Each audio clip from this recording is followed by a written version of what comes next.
আসসালামু আলাইকুম ওয়া রাহমাতুল্লাহি ওয়া বারাকাতুহু।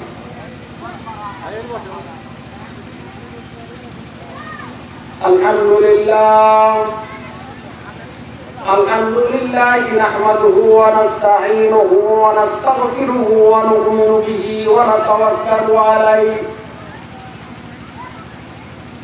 ونعوذ بالله من شرور أنفسنا ومن سيئات أعمالنا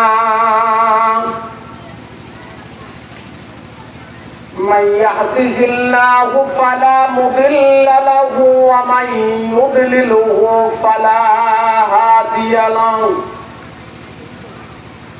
ونشهد أن لا إله إلا الله وحده لا شريك له ونشهد أن سيدنا وسندنا ونبينا وشفينا وحبيبنا ومولانا محمدا عبده ورسوله الذي أرسله بالحق بشيرا ونذيرا وداعيا إلى الله بإذنه وسراجا منيرا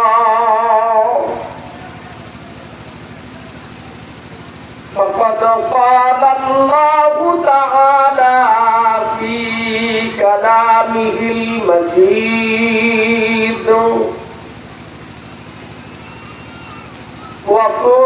وفرقانه الحميد أعوذ بالله من الشيطان الرجيم بسم الله الرحمن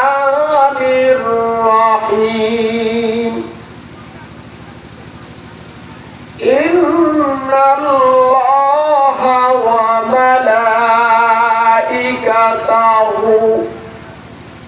يصلون على النبي يا أيها الذين آمنوا صلوا عليه وسلموا تسليما اللهم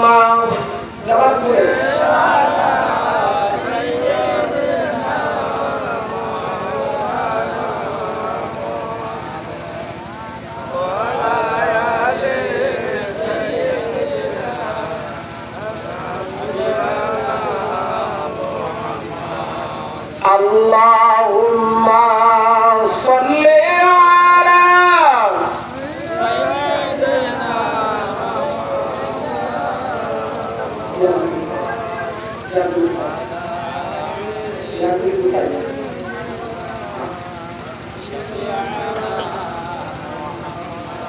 اللهم صل على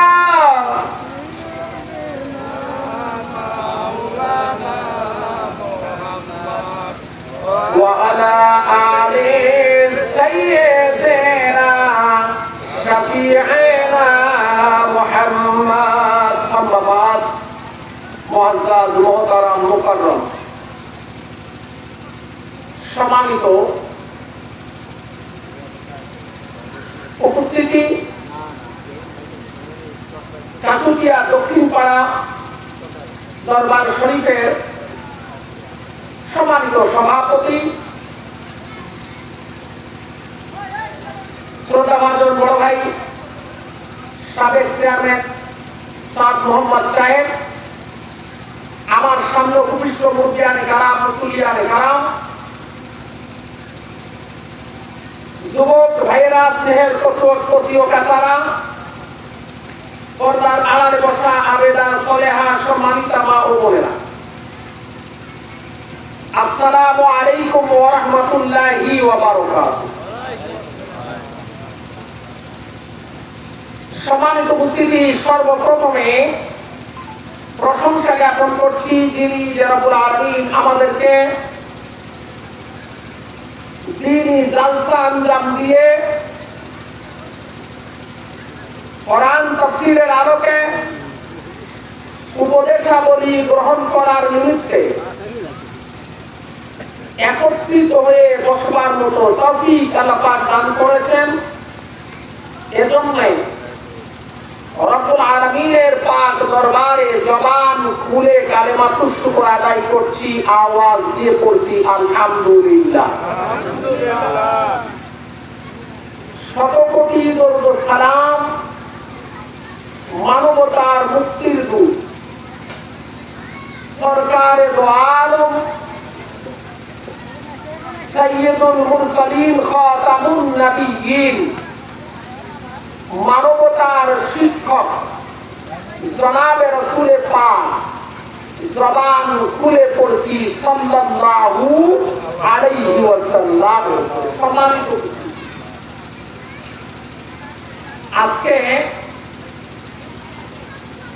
আমরা এমন একটা সময়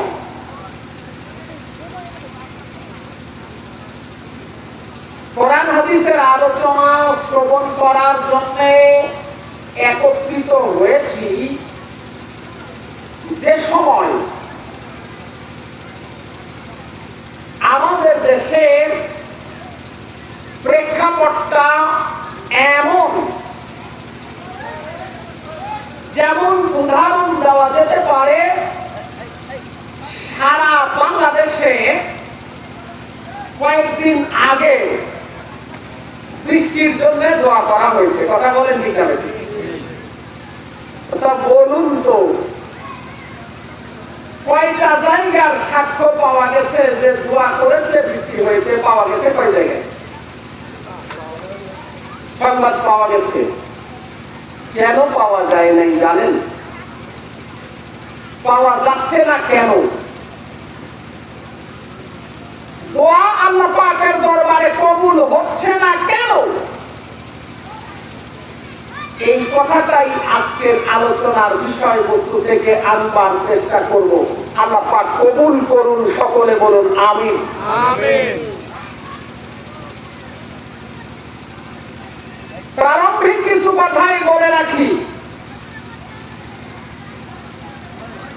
আমার আপনার নবী আখিরি জামানার পয়গম্বর জনাব রাসূলুল্লাহ সাল্লাল্লাহু আলাইহি ওয়াসাল্লামের জীবদ্দশার একখানা ঘটনা। এরকম অনাবৃষ্টি হচ্ছে, অনাবৃষ্টির সময় আল্লাহ নবী মসজিদে নববীর মিম্বরের উপরে খুতবা দিচ্ছেন, বক্তৃতা করছেন। এমন সময় একজন মসজিদের মধ্যে ঢুকে বললেন, ইয়া রাসূলুল্লাহ, আমাদের জন্য বৃষ্টির জন্য দোয়া করেন, কারণ আমাদের উপরে বৃষ্টি না হওয়ার কারণে ফসল আদি গাছপালা নষ্ট হয়ে যাচ্ছে, পশু পাখি মরে যাচ্ছে। আল্লাহর হাবিব সাল্লাল্লাহু আলাইহি ওয়াসাল্লাম দোয়া করলেন, সঙ্গে সঙ্গে সাহাবায়ে কেরাম বলেন সঙ্গে সঙ্গে বৃষ্টি শুরু হয়ে গেল। আওয়াজ দিয়ে বলুন সুবহানাল্লাহ। সাহাবায়ে কেরাম বর্ণনা করলেন, এই বৃষ্টি এক সপ্তাহ যাবৎ চলতেই থাকলো, আমরা আকাশে সূর্য দেখতে পাই নাই। পরবর্তী জুমার দিন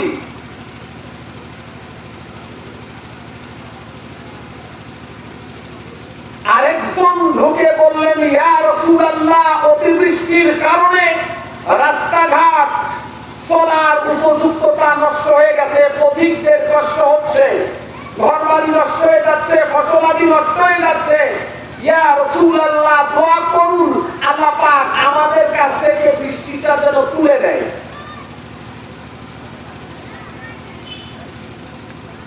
সাহাবায়ে কেরাম বর্ণনা করেছেন হাদিসের মধ্যে, কাপড় ছিঁড়ে গেলে যেমন মাঝখানে ফাঁকা হয়ে যায়, মেঘটা আল্লাহর নবী দোয়া করলেন, আল্লাহ আমাদের উপর থেকে বৃষ্টিটা সরিয়ে দিয়ে আশপাশের উপত্যকা, পাহাড়, পর্বত এ সমস্ত জায়গায় আপনি বৃষ্টি দান করুন।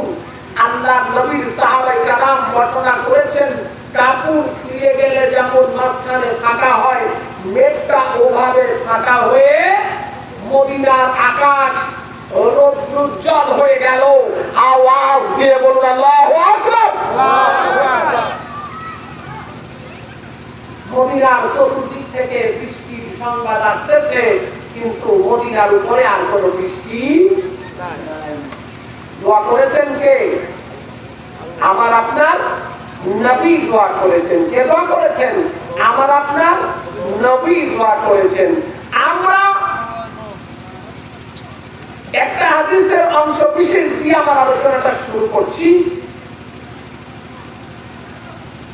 قال رسول الله صلى الله عليه وسلم العلماء ورثة الأنبياء আলেমে দ্বীনরা নবীদের ওয়ারিস। আলেমে দ্বীনরা নবীদের ওয়ারিস। নবীদের নবী ছিলেন, আমাদের নবী ছিলেন ইমাম, ইমামুল মুরসালিন।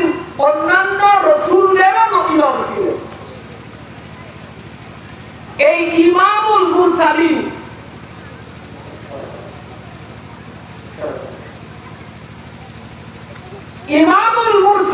দোয়া করলেন, সঙ্গে সঙ্গে রব্বুল আলামিন যা দোয়া করতেন তা রব্বুল আলামিন কবুল করে নিয়েছেন। আওয়াজ দিয়ে বলুন সুবহানাল্লাহ।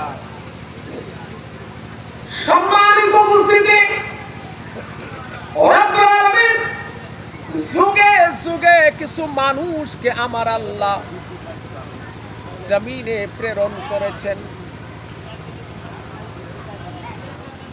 জমিনে আমার আল্লাহ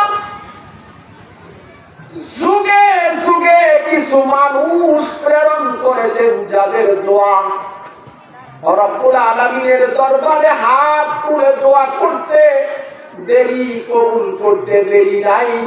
আওয়াজ দিয়ে বলুন না সুবহানাল্লাহ।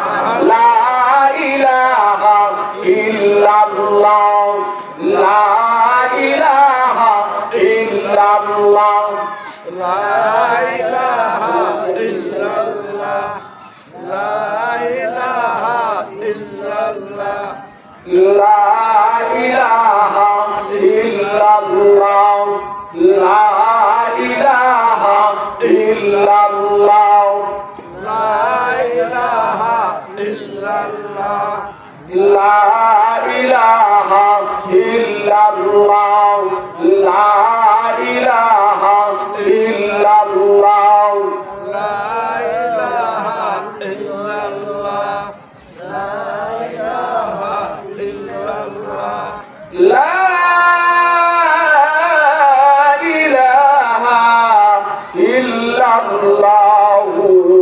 মুহাম্মাদুর রাসূলুল্লাহ। জবান খুলে পড়ছি সাল্লাল্লাহু আলাইহি ওয়াসাল্লাম। সম্মানিত উপস্থিতি, একখানা আয়াতে কারিমা সূরাতুল আরাফ 175 নম্বর আয়াতে কারিমা তেলাওয়াতের মাধ্যমে একটা ঘটনা দিয়ে আজকের আলোচনা। আল্লাহ তাবারক তাআলা আমার আপনার নবীর উপরে কোরআনুল কারীমের আয়াত নাযিল করে একজন ব্যক্তি সম্পর্কে ঘটনা বর্ণনা করে দিলেন। আমার আল্লাহ তাবারক তাআলা নাযিল করে জানিয়ে দিলেন, আল্লাহ অর্ডার করলেন, বিসমিল্লাহির রহমানির রহিম।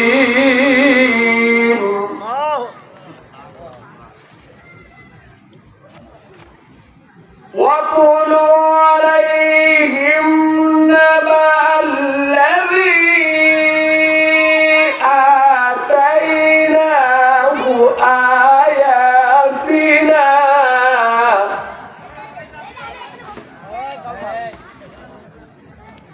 فَانسَلَخَ مِنْهَا فَأَتْبَعَهُ الشَّيْطَانُ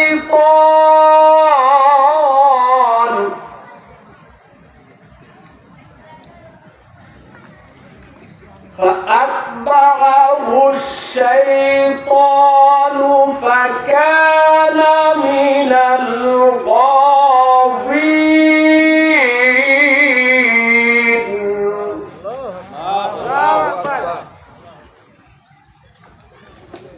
আল্লাহ তাবারক তাআলা আমার আপনার নবীকে বললেন ওয়াতলু তেলাওয়াত করুন। কি করুন? আমার সঙ্গে এদিকে খেয়াল করুন। ওটা লাগলেন কেন?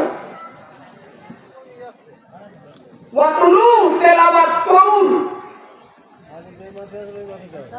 আলাইহিম তাদের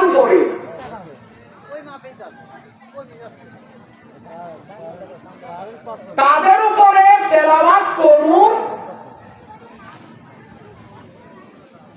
নাবা মানে ঘটনা,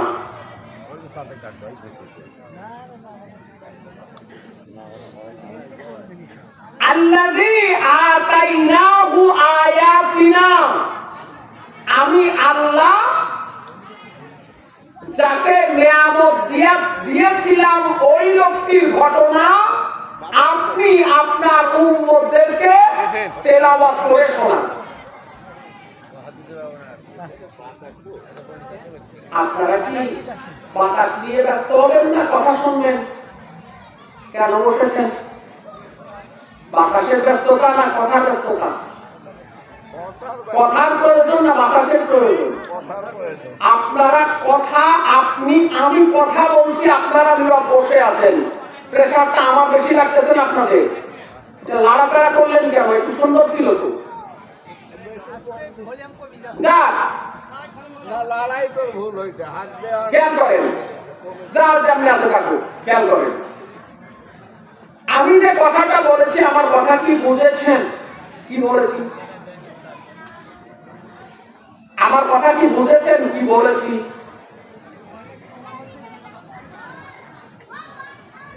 কথার উত্তর দেন না কেন?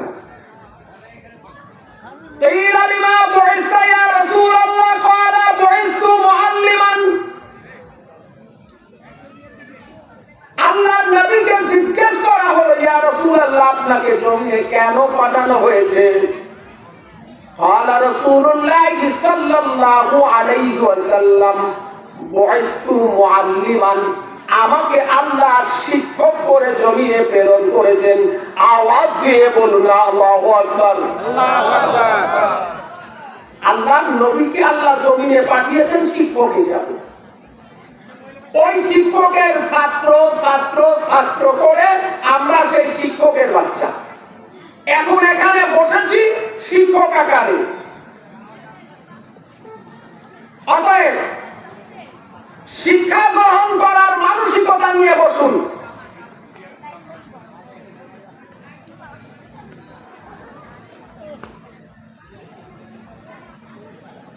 কিছু কথা বলা হবে।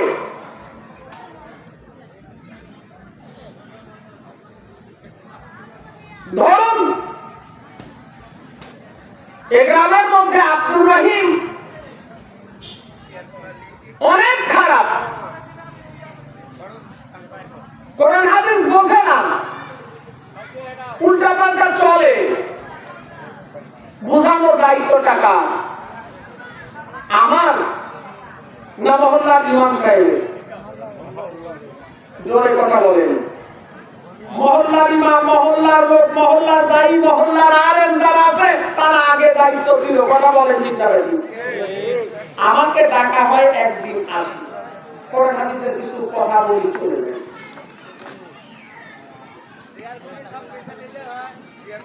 আপনি যদি দূর থেকে সমালোচনা করেন নাকশিট কান,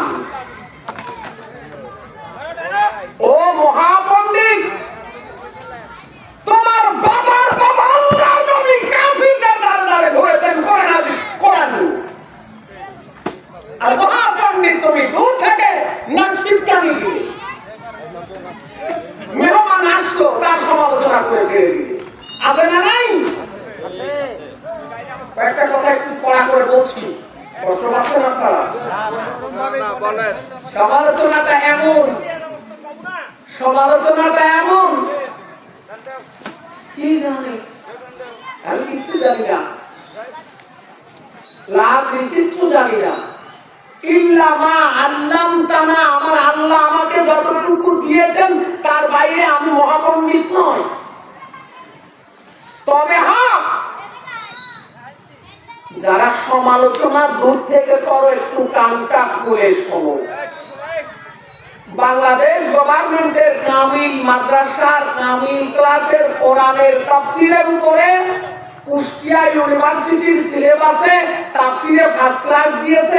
আমার চেহারা দেখে নাই, খাতার লেখার কারণে।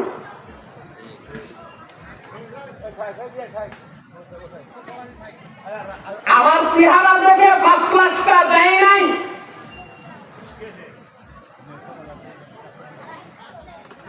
জিপিএর পয়েন্টে 3.5 পয়েন্ট, আমার চেহারা দেখে দেয় নাই, খাতায় লিখেছিলাম বলেই দিয়েছে। আরাবিক ইউনিভার্সিটি ঢাকার আন্ডারে হাদিস পরীক্ষা দিয়ে সেখানেও পাস করেছি এবং ভারত ডিভিশন নিয়ে পাস করেছি। কথাগুলি বলতাম না। এসে স্টেজের কাছে বসার পরে কানে আসলো সমালোচনা, কেউ না কেউ বলছেন কিছু জানি না। ও বেকুবের দল, ওরে বেকুবের দল, বাংলার বেকুবগুলি, বাংলায় ইমামতি করো, ইমামের হাতিয়া দিয়ে খাও। তোমার মুখটা দিয়ে দোয়া চাইলে তোমার দোয়া আল্লাহ পর্যন্ত পৌঁছায় না কেন? জবাব দিতে পারো? জবাব দেওয়ার যোগ্যতা আছে? যোগ্যতা চলে গেছে কোথায় তা আজকে কোরআন তাফসীরের আলোকে আলোচনা করা হবে ইনশাআল্লাহ। জোরে বলুন ইনশাআল্লাহ। একটু আল্লাহর জিকির করি, লা ইলাহা ইল্লাল্লাহ, লা ইলাহা ইল্লাল্লাহ। সিয়াজের একটাও না থাকে, সব বলবো স্যার, একটা সিয়াও থাকবে, লা ইলাহা সব সিয়াও থাকবে, লা ইলাহা ইল্লাল্লাহ, লা ইলাহা ইল্লাল্লাহ, লা ইলাহা ইল্লাল্লাহ, লা ইলাহা ইল্লাল্লাহ, লা ইলাহা ইল্লাল্লাহ, লা ইলাহা ইল্লাল্লাহ মুহাম্মাদুর রাসূলুল্লাহ। জবান খুলে পড়ছি সাল্লাল্লাহু আলাইহি ওয়াসাল্লাম। আমার ভাইরা রে, আল্লাহর নবীকে আল্লাহ কোরআনুল কারীমের আয়াত নাযিল করে জানিয়ে দিলেন, ও আমার পয়গম্বর, আপনার জাতির মধ্যে বনী ইসরাঈল একটা লোকের ঘটনা আপনি তেলাওয়াত করে করে শোনান। বুঝেন? আল্লাহ নবীকে আল্লাহ বললেন, নবী, আমার সেই বনী ইসরাঈলী একজন লোক যাকে আমি আল্লাহ নেয়ামত দিয়েছিলাম, আমি আল্লাহ জ্ঞান দিয়েছিলাম, আমি আল্লাহ সম্মানিত করেছিলাম। আওয়াজ দিয়ে বলুন সুবহানাল্লাহ। সুবহানাল্লাহ। আমি আমার কিতাবে নিদর্শন দিয়েছিলাম। ওই লোকটার ঘটনাটা আপনার উম্মতদেরকে শোনান। মুফাসসিরিনে কেরাম বর্ণনা করেছেন, লোকটা যখন আল্লাহর কাছে দোয়া করত, সঙ্গে সঙ্গে আমার রব্বুল আলামিন দোয়া কবুল করতেন। আওয়াজ দিয়ে বলুন সুবহানাল্লাহ। সুবহানাল্লাহ। এই লোকটার ঘটনাটা আল্লাহ নবীর মাধ্যমে আমাদেরকে জানাচ্ছেন। কেন জানালেন? কেন? আমার জাতির ইমামগুলি দোয়া করে, আমার জাতির বড় বড় নামধারী আলেম ওলামা দোয়া করে, দোয়া আমার আল্লাহর আসমান পর্যন্ত পৌঁছে না। কেন পৌঁছে না? কারণ আছে না নাই? আছে। উদাহরণ কোরআনে আছে না নাই? আছে। জোরে বলুন আছে। সম্মানিত উপস্থিতি, আয়াত বাই আয়াত কথাগুলি বলা হবে, তার আগে ঘটনাটা বলি। বনী ইসরাঈলী ওই লোকটি এমন, তাকে আমার আল্লাহ এমন নিয়ামত দিয়েছিলেন,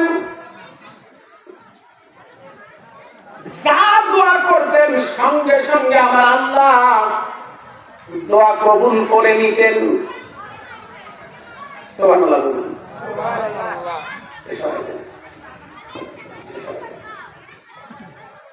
আমার আল্লাহর দরবারে হাত দুইখানা তুলতেন, যতক্ষণ দোয়া কবুল হতে ততক্ষণ আওয়াজ দিয়ে বলুন সুবহানাল্লাহ।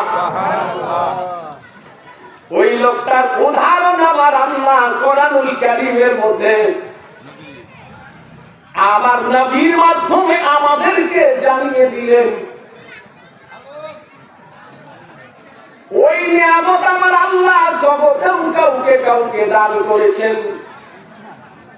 আমরা শৈশব কৈশোরে শুনতাম অনাবৃষ্টি শুরু হলে আমাদের পূর্বপুরুষ ওলামায়ে কেরাম মাঠের মধ্যে গিয়ে আমার আল্লাহর দরবারে দুইখানা হাত যখন তুলে ধরতেন, ওই ময়দান থেকে বৃষ্টি আমার আল্লাহর কাছ থেকে নিয়ে বাড়িতে আসতেন। উদাহরণ আছে না নাই?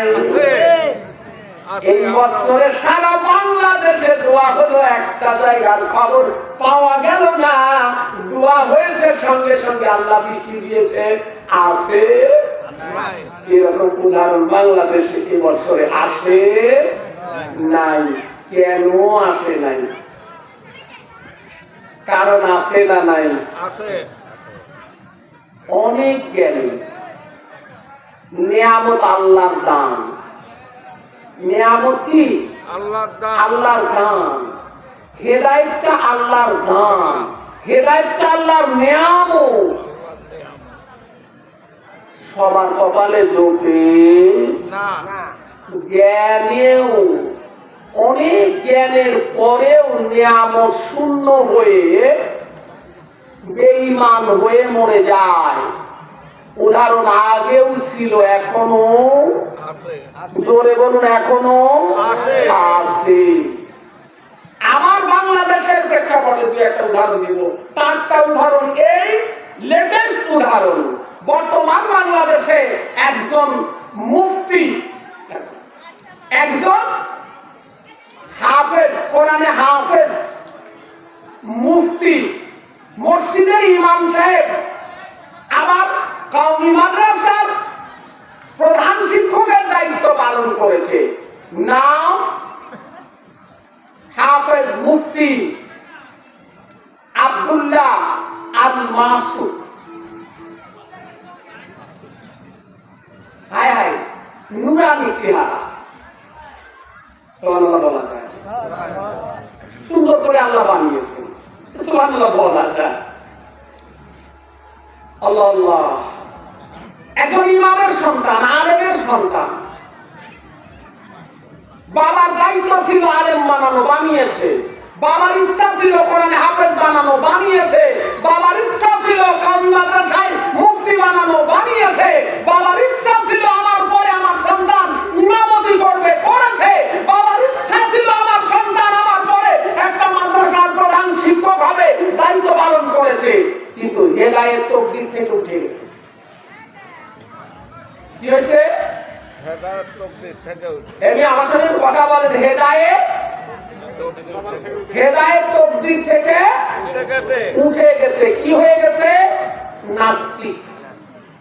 নাউযুবিল্লাহ বলবেন না, জোরে বলুন নাউযুবিল্লাহ। আর আওয়াজ দিয়ে বলুন নাউযুবিল্লাহ।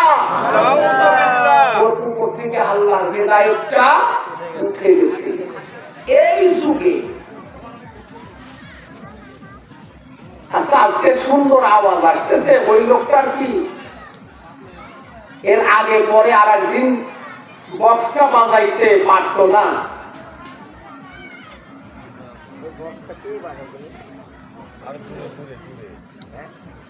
আল্লাহ মাফ করো। সম্মানিত উপস্থিতি, বনী ইসরাঈলের ওই লোকটির নামটা একটু ভালো করে শুনবেন। অনেক কয়েকজনের নাম মুফাসসিরিনে কারাম, মুহাদ্দিসিনে কারাম বর্ণনা করেছেন। তন্মধ্যে বিশেষ করে আলোচনায় বিশেষভাবে প্রস্ফুটিত আলোচনা যে লোকটির নাম, সেই লোকটির নামটা হলো বালাম ইবনে বাউরা। লোকটির নামটা বালাম ইবনে বাউরা। এই লোকটির শানে পক্ষান্তরে যুগে যুগে আমার আল্লাহ যাদের নিয়ামত দেবে, আর ওই নিয়ামত ফেলে রেখে এক পাশে আমার আল্লাহর নিয়ামত, আর এক পাশে দুনিয়া,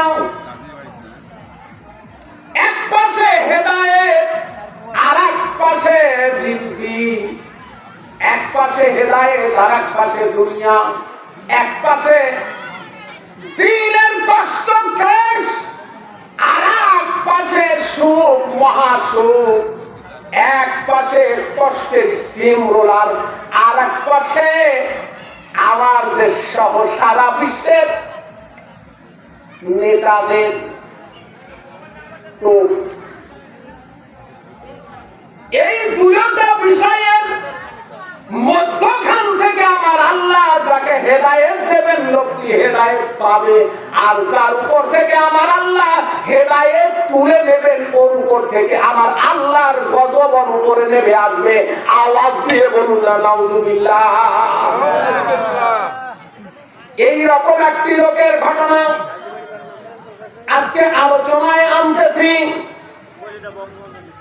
রব্বুল আলামিন ওই লোকটির ঘটনা কোরআনুল কারীমে এভাবে বর্ণনা করে দিলেন, ওয়াতুলু আলাইহিম নাবাল্লাযী আতাইনাহু মিন আয়াতিনা ফাসালাখা মিনহু فأتبعه الشيطان فكان من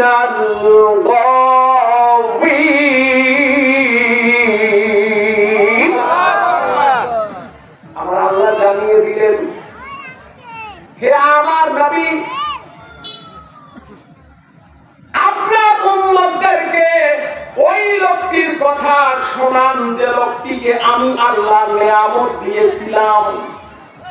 ওয়াতলু আলাইহিম, তেলাওয়াত করেন আপনার উম্মতদের কাছে নামা ঘটনা আল্লাযী আতাইনাহু আয়াতিনা, আমি আমার নিদর্শনাবলীগুলি যারকে দিয়েছিলাম ওই লোকটির ঘটনা। ফাউসালাকা মিনহা, আর তা থেকে সে বেরিয়ে গেল। আল্লাহ হেদায়েত দিলেন, আল্লাহ নিয়ামত দিলেন, আল্লাহ তার নিদর্শনাবলীগুলি দেখার মতো জ্ঞান দিলেন, লোকটা সেখান থেকে বেরিয়ে গেল। ফাআতবাহু শাইতান, শয়তান তাকে পেয়ে বসলো। ফাকানা মিনাল গাওয়িন, অতঃপর লোকটি পথভ্রষ্টদের অন্তর্ভুক্ত হয়ে গেল। কি হয়ে গেল? পথভ্রষ্ট, বিপদগামী। আমার দেশের যে লোকটির কথাটা এতক্ষণ আগে বললাম, আমার আল্লাহর 30 পারা কোরআনুল কারীম যান জেহেলের মধ্যে সেট করে দিলেন, এটা আমি মনে করি পৃথিবীর শ্রেষ্ঠ নিয়ামত। এরপরে এর উপরে তাফসীর, এর উপরে হাদিস পড়াশোনা করে এরপরে ফতোয়া দেওয়ার মতো যোগ্যতা, তারপরে হয় মুফতি। এত বড় নিয়ামত পাওয়ার পরেও লোকটি এই নিয়ামত ছেড়ে দিয়ে নাস্তিক হয়ে গেছে। আওয়াজ দিয়ে বলুন না। তাহলে জ্ঞানেই কি হেদায়েত হয়? জ্ঞান দিয়ে কি হেদায়েত হয়? জ্ঞান দিয়ে হেদায়েত হয় না। হেদায়েত আমার আল্লাহর নিয়ামত। জ্ঞানীরাই যে আল্লাহর কোরআনের কাছে আসবে এটা বলা যায় না।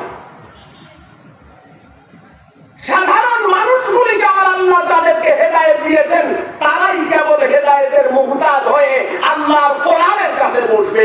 আওয়াজ দিয়ে বলুন সুবহানাল্লাহ। সুবহানাল্লাহ।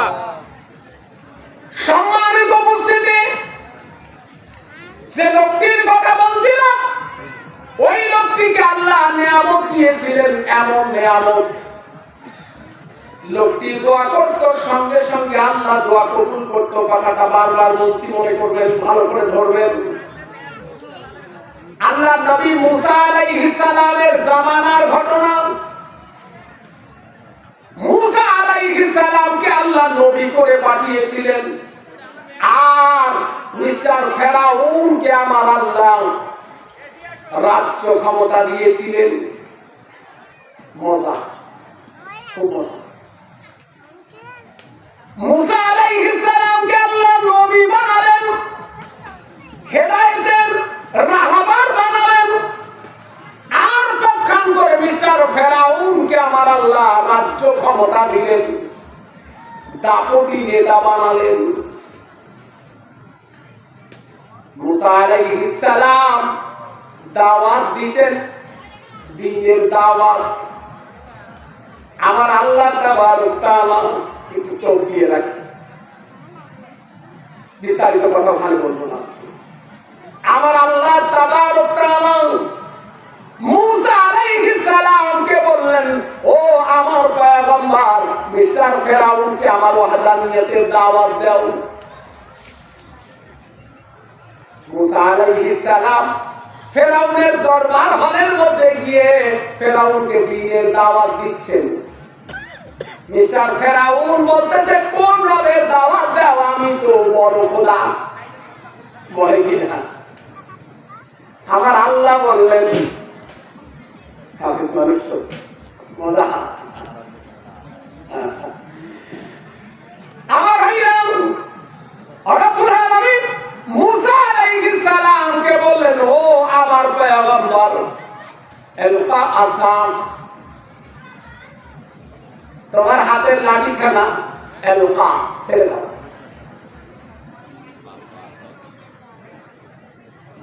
মুসা আলাইহিস সালাম হাতের লাঠিখানা ফেরাউনের দরবার হলের মধ্যে ছেড়ে দিয়েছেন। লাঠিখানা পড়ে বিশাল অজগর সাপ হয়ে যখন হা করেছে, ঢাকনাটা তোলার পরে মুফাসসিরিনে কেরাম বর্ণনা করেছেন, ফেরাউন সিংহাসন থেকে লাফ দিয়ে দ্রুত গতিতে সরে মুসা আলাইহিস সালামের পেছনে আশ্রয় গ্রহণ করেছেন। আওয়াজ দিয়ে বলুন না আল্লাহু আকবার। ওই গেল দাপট, দাপট আর আছে নাই, দাপট সঙ্গে সঙ্গে শেষ। মুসা আলাইহিস সালাম লাঠিখানা ছেড়ে দিয়েছেন, অজগর সাপ হয়ে হা করছে। ফেরাউন দৌড় দিয়ে আর সিংহাসন থেকে লাফাই দেবে তাড়াতাড়ি করে মুসা আলাইহিস সালামের পেছনে আশ্রয় গ্রহণ করেছেন। আওয়াজ দিয়ে বলুন আল্লাহু আকবার। আল্লাহ এখনো আছে না নাই? আছে। কিন্তু আমরা সব হারিয়ে ফেলেছি। কোথায় হারিয়ে ফেললাম? মুসা আলাইহিস সালামকে নীল নদের সামনে বিস্তারিত কথা বলতে চাচ্ছি না। মিস্টার ফেরাউন তার বাহিনী নিয়ে মুসা আলাইহিস সালামের সঙ্গীদের সহ তাড়া করেছে। মুসা আলাইহিস সালাম দেশ ছেড়ে চলে যাবে, হিজরত করবে। নীল নদের সামনে এসে গেছে, চারদিক থেকে একদিকে নীল নদ, তিন দিকে ফেরাউনের সৈন্য ঘিরে ধরেছে। মুসা আলাইহিস সালামের লোকেরা বলতেছে, হে আল্লাহর নবী মুসা আলাইহিস সালাম, সামনে নীল নদ আর তিন দিকে ফেরাউনের বাহিনী ঘেরাও করেছে। আল্লাহর পয়গম্বর বলতেছে, রে আমার উম্মতেরা শোনো, অবশ্যই অবশ্যই আমার আল্লাহ আমাকে একটা রাস্তা দেখাবেন। আল্লাহ তাবারক তাআলা মুসা আলাইহিস সালামকে অর্ডার করলেন, আমার পয়গম্বর তোমার হাতের লাঠিখানা দিয়ে নীল নদের উপরে আঘাত করো। নীল নদের উপরে আঘাত করার সঙ্গে সঙ্গে আমার আল্লাহ পানিগুলোকে কাঁচের মতো করে আটকাই দিবেন। সুবহানাল্লাহ, সুবহানাল্লাহ। পানির উপরে স্তর হয়ে বরফ কাঁচের মতো দেখা যায়, তাই না? যারা সোশ্যাল মিডিয়া দেখেন তারা দেখবেন অনেক মোটা কাঁচের স্তরের মতো করে পাথর বরফ, পানি বরফ হয়ে গেছে, তার নিচে পানি লিকুইড আছে।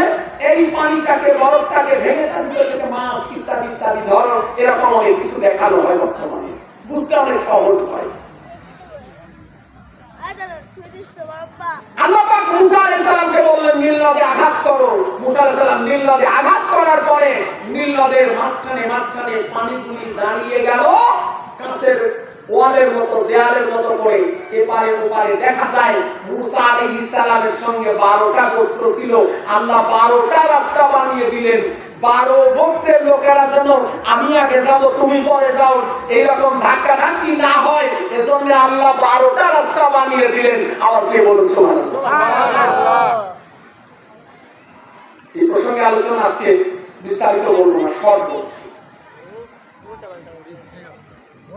আল্লাহর নবী মুসা আলাইহিস সালাতু ওয়াস সালাম নীল নদের মধ্যে সঙ্গীদেরকে নিয়ে যখন রওনা করে দিয়েছেন, নীল নদের মধ্যে 12টা রাস্তা হয়ে গেছে, পার হয়ে চলে যাচ্ছেন। মুফাসসিরিনে কারাম বর্ণনা করেছেন মিস্টার ফেরাউন জানে আল্লাহ তাবারক তাআলার পয়গম্বরদেরকে রব্বুল আলামিন মুজিজা দিয়েছেন। মুজিজাতুর রাসূলে হাক্কুন আউলিয়ায়ে কারামাতুন হাক্কুন, কাউলে আবি হানিফা। আমাদের ইমাম আযম আবু হানিফা রাহমাতুল্লাহি আলাইহি বর্ণনা করেছেন মুজিজাতুর রাসূলে হাক্কুন, আল্লাহর নবীদের মুজিজাগুলি সত্য, আউলিয়ায়ে কারামাতুন হাক্কুন, আল্লাহর ওলিদের কারামতগুলি সত্য। আওয়াজ দিয়ে বলুন আল্লাহু আকবার।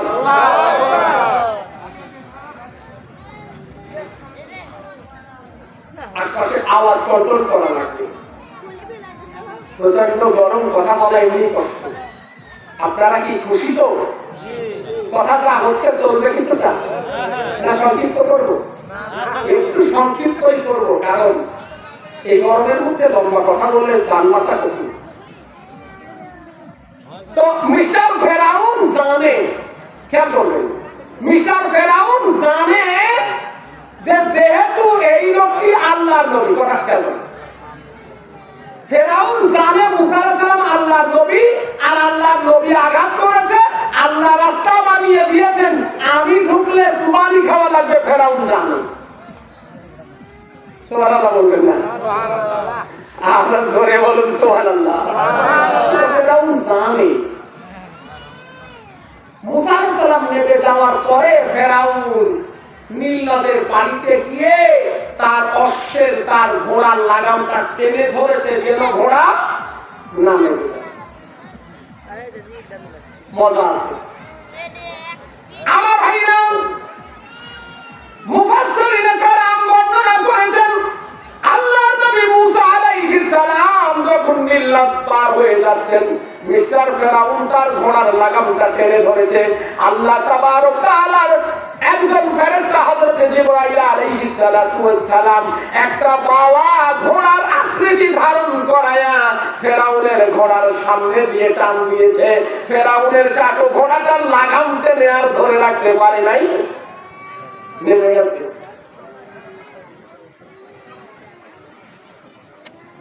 কোরআনুল কারীমের একটা আয়াতে মাকারু মাকারাল্লাহু আল্লাহু খায়রুল মাকিরিন।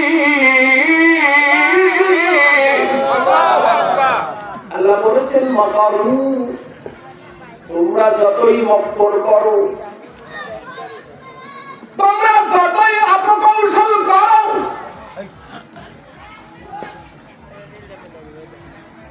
আল্লাহু খায়রুল মাকিরিন, আমার আল্লাহ হচ্ছেন সবচাইতে উত্তম কৌশলী। সারা পৃথিবী আমার সহ সারা পৃথিবীর যত দাপটি নেতা আছে শোনো, যতই বাড়াবাড়ি করো আর ফালাফালি করো, আমার আল্লাহর কৌশল অপার কৌশল। ওই কৌশলে যেদিন ধরা পড়ে যাবে, তোমারে বাঁচাবার কাউকে আর পাওয়া যাবে না। ফেরাউন চিন্তা করেছে আমার অশ্বটা নেমে গেলে, আমি নীল নদে নেমে গেলে আমার আল্লাহ একটা দাবানি দেবে, আমি নামবো না। ঘোড়ার লাগাম টেনে ধরেছে, আমার আল্লাহ একটা বাবা ঘোড়ার মতো একটা ফেরেশতাকে বাবা ঘোড়ার আকৃতি দিয়ে ওর সামনে দিয়ে টান দিয়ে মিস্টার ফেরাউনের ঘোড়া সুদ্ধা নদীর নীল নদের মধ্যে নামাই দিয়েছে। আওয়াজ দিয়ে বলুন আল্লাহু আকবার। ও আল্লাহ এখনো আছে না নাই?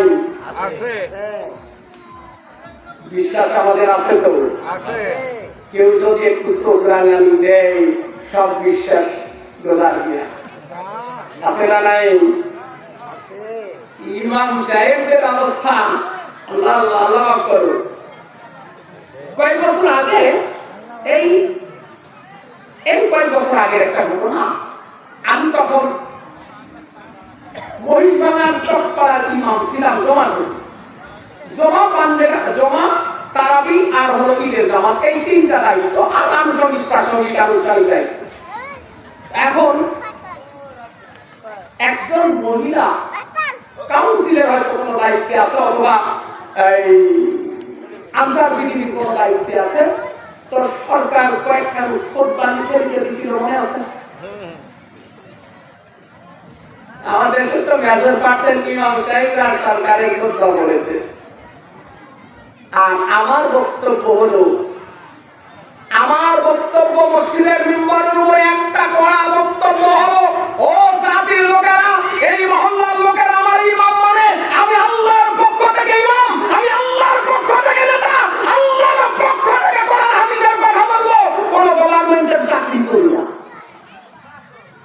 আর কোন গভর্নমেন্টের খুতবা পড়তে আমি বাধ্য না। তো উপজেলা ইমাম সাহেবদেরকে ডেকেছে, ওই আনসার মহিলা আমারে বলতেছে, হুজুর তুমি জানে মাঝে মধ্যে আমার পৌরপাড়ার পৌরসভা ইমামদেরকে এই সম্মান করে 1,000 টাকা ঈদের বোনাস দেয়।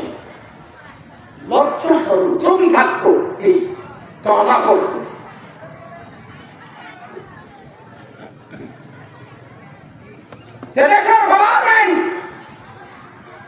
সরকারি চাকরিজীবীদেরকে 1,000 টাকা ঈদের বোনাস দেয়, সেদেশের ইমামদেরকে 1,000 টাকা সম্মান দেয়। লজ্জা, চাকরির মাথা মুন্ডু গেছে, একদিনও যায়নি টাকা দিয়ে। আমাকে স্পেশালি ফোন করে, হুজুর আপনি তো আসবেন না, এসে টাকাটা নিয়ে যান। আমি তোমাদের টাকাটা আমি নিব না।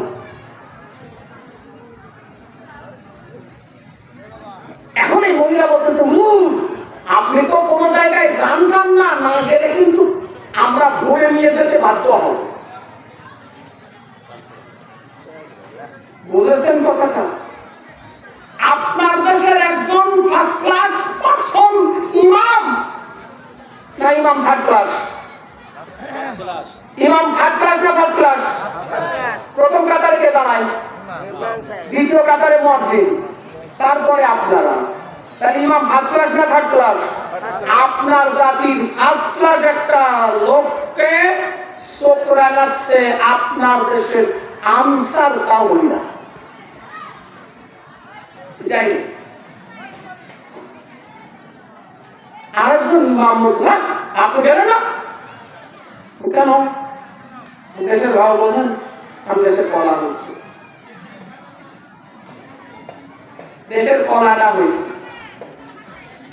আমি এটা খাওয়ার মানসিকতা আমার নাই। রাগ করতেছেন আপনারা? আমার কথাগুলিতে রাগ করতেছেন আপনারা? আমি কথাগুলি এজন্য বলছি, অতীব কষ্টের সঙ্গে বলছি। এই বছরে অনাবৃষ্টির সময় বাংলাদেশের পরতে পরতে নাটক করেছে আমার দেশের সুদখোর, জুটচোর, ঘুষখোর আলেমরা নাটক করেছে। আমার আল্লাহ তা কবুল করে নাই। আওয়াজ দিয়ে আল্লাহু আকবার। ওই নাটকের উদাহরণ কোরআনে আছে।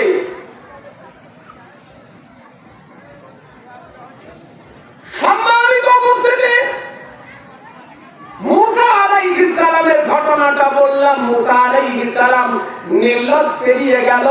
ফেরাউন ঢোকার পরে আমার আল্লাহ নীল নদকে অর্ডার করে দিলেন যে নীল নদের পানি ফেরাউনকে একটা সুবান দাও, আর নীল নদের তলার কাদা দিয়ে ওর মুখটা বন্ধ করে দাও।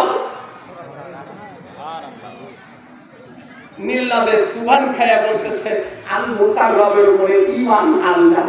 এই কথা বলার সঙ্গে সঙ্গে ফেরাউনের মুখে কাদা দিয়ে বন্ধ করে দিয়েছে যাতে ঈমান কবুল করতে না। কথাটুকু সংক্ষিপ্ত কেটে দিলাম। ফেরাউনের এই দপরানি দুবরানির পরেও মুসা আলাইহিস সালাম যখন পেরিয়ে গেল, মুসা আলাইহিস সালাম জাব্বারিন গোত্রের দিকে যাবে। যে কথাটা বলার জন্য এতগুলি কথা, জাব্বারিন নামে একটা প্রভাবশালী গোত্র ছিল, জাব্বারিন নামে একটা প্রভাবশালী জাতি ছিল। ওই জাতির দিকে মুসা আলাইহিস সালাম দ্বীনের দাওয়াত নিয়ে যাবে। ওই জাতির মধ্যে আমার আল্লাহ এই নিয়ামত আলা ওই আয়াত নিদর্শন দেওয়া লোকটা ওই জাতির মধ্যে ছিল। ওই জাতির মধ্যে ওই আয়াত ওই নিদর্শন পাওয়া লোকটি ছিল, যার হাতখানা আমার আল্লাহর আকাশের দিকে তুলে ধরলে রব্বুল আলামিন তোমাকে কবুল করে নিতেন। আওয়াজ দিয়ে বলুন না সুবহানাল্লাহ। লা ইলাহা ইল্লাল্লাহ, লা ইলাহা ইল্লাল্লাহ,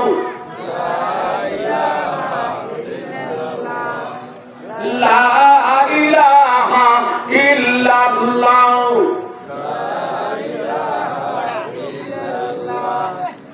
লা ইলাহা ইল্লাল্লাহ, লা ইলাহা ইল্লাল্লাহ। জোরে লা ইলাহা ইল্লাল্লাহ, লা ইলাহা ইল্লাল্লাহ, লা ইলাহা ইল্লাল্লাহ, লা ইলাহা ইল্লাল্লাহ। জবান খুলে একটু আওয়াজ দিয়ে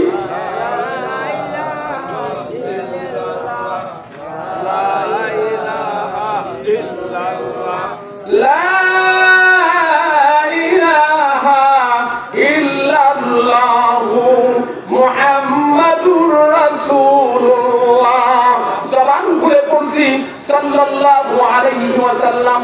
সম্মানিত উপস্থিতি, ফেরাউনের কবল থেকে বেরিয়ে মুসা আলাইহিস সালাম রওনা করে দিলেন। মুসা আলাইহিস সালামের লোকেদের এখনো ভয় কাটে নাই। আমরা রাস্তা দিয়ে আসলাম, আমরা মানুষ, ওরাও তো মানুষ। যুক্তিবাদীরা, আমার দেশের যুক্তিবাদীরা নাস্তিক হয়ে যায়। কি হয়ে যায়? জোরে বলুন, নাস্তিক হয়ে যায়। ঈমানওয়ালারা আল্লাহর নিয়ামত প্রাপ্ত হয়, হেদায়েত প্রাপ্ত হয়, বেঈমানেরা নাস্তিক হয়ে যায়। মুসা আলাইহিস সালামের লোকেরা বলতেছে ও আল্লাহর নবী মুসা আলাইহিস সালাম, ওরা আসতেছে। নীল পার হয়ে যাওয়ার পরে ভয় কাটে নাই। আল্লাহ পাক ফেরাউনের একটা সুবান দিয়ে একেবারে ধাক্কা দিয়ে, ঢেউ দিয়ে, ধাক্কা দিয়ে শুকনায় তুলে দিয়ে মুসা আলাইহিস সালামকে বললেন, আমার পয়গম্বর তোমার লোকদের নিয়ে একটু দেখায় নি, আর তোকে ভয়টা কাটে। সুবহানাল্লাহ বলবেন না? সব মজার উদাহরণ কোরআনে থাকতে আমাদের ঈমান চলে যায়, লজ্জাই রাখতে পারে। এত মজার মজার উদাহরণ কোরআনে থাকতে আমার জাতির আলেমগুলি অন্যায়ের কাছে মাথা নত করে লজ্জা রাখার জায়গা নেই।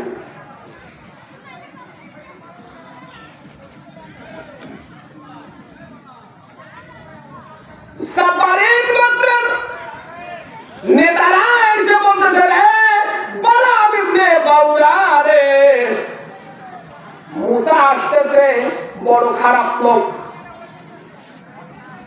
খুব শক্তিশালী,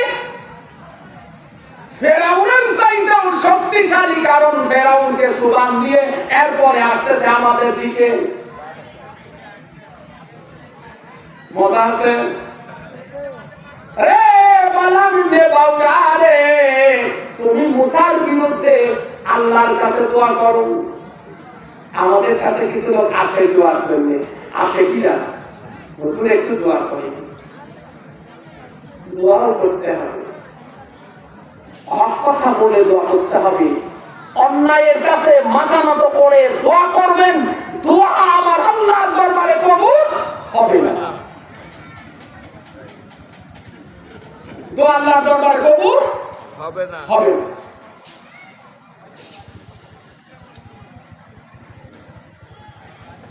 অনেক বড় নিয়ামত আমরা পেয়েছি বলে খুব মনে করতে পারি না, তবে আল্লাহ পাক যে কিঞ্চিত দিয়েছেন এটা মনে করা যেতে পারে।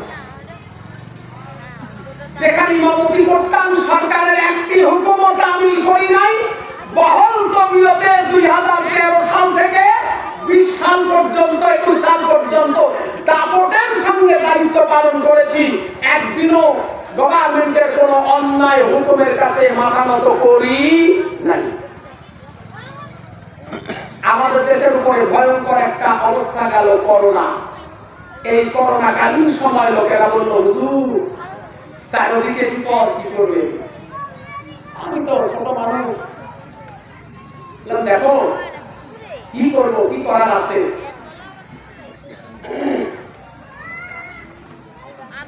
কি করব, কি করার আছে? আমার বাবা একজন ফাজিল মাদ্রাসার সহকারী মাওলানা ফাজিল পাস।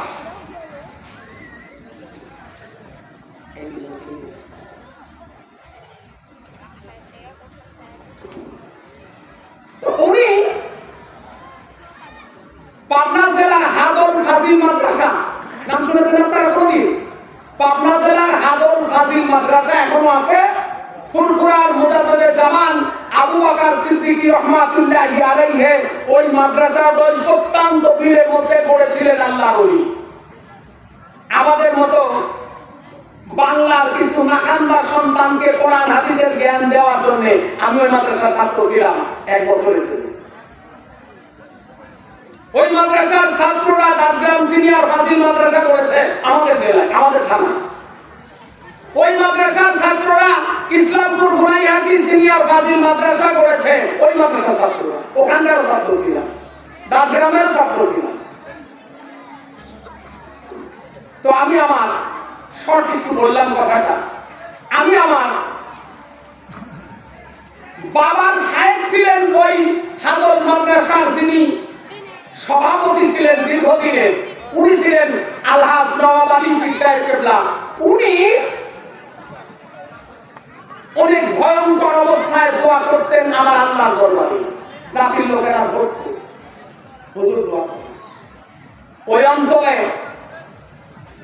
কলেরা মহামারী হলে মানুষ মারা যেত।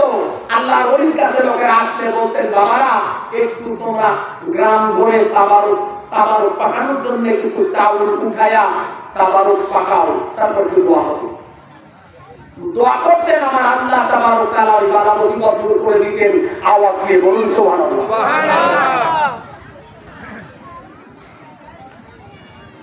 সম্মানিত উপস্থিতি, 2020 সাল 19 সালের শেষে বাংলাদেশে যে প্লেগ গেল রোগটা, সারা বিশ্বে যে মহামারী আকারে রোগটা দেখা দিল, লোকেরা ভীত সন্ত্রস্ত। হুজুর দোয়া করে। আমি কি দিয়ে দোয়া করবো তো কিছু জানিও না। আমি আমার দাদা পীর সাহেবের নাতি এখনো আছে, তাই বললাম, ভাইজান দাদা হুজুর তাকবীর পড়ে দোয়া করতেন, আপনার আব্বা হুজুরের মুখে আমি তাকবীরটা শুনেছি, তাকবীরটা আমাকে একটু জানাইলেন। উনি আমাকে বললেন তাকবীরটা শুনে দিলেন। আমি আমার মসজিদে জুমার নামাজ শেষ করতাম, দায়িত্ব ছিল জুমার নামাজ শেষ করে ফরজ নামাজের পরে তাকবীরটা 3 বার বলে এরপরে আল্লাহর কাছে দোয়া করতাম। আল্লাহর মেহেরবানি ওই গ্রামের একটি লোকেরও করোনা পজিটিভ পাওয়া যায়নি। সুবহানাল্লাহ।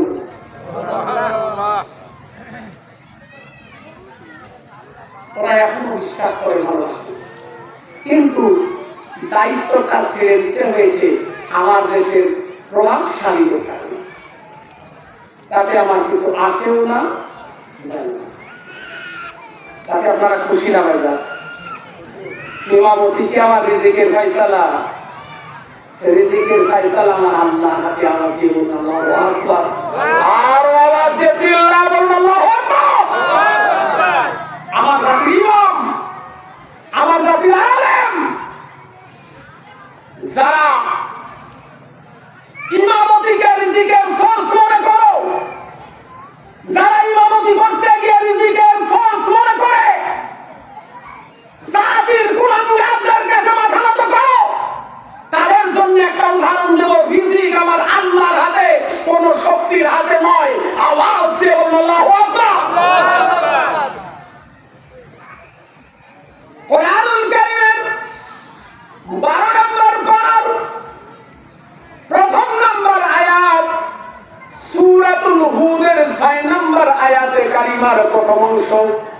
আল্লাহ ঘোষণা করেছেন ওয়া মা মিন দাব্বাতিন ফিল আরদি ইল্লা আলাল্লাহি রিজকুহা।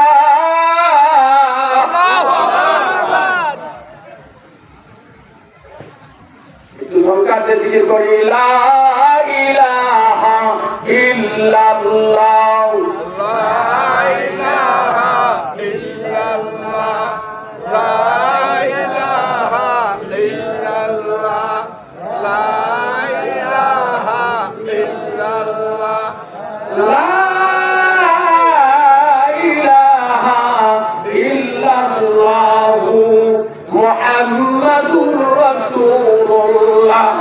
জবান খুলে পড়ছি সাল্লাল্লাহু আলাইহি ওয়াসাল্লাম।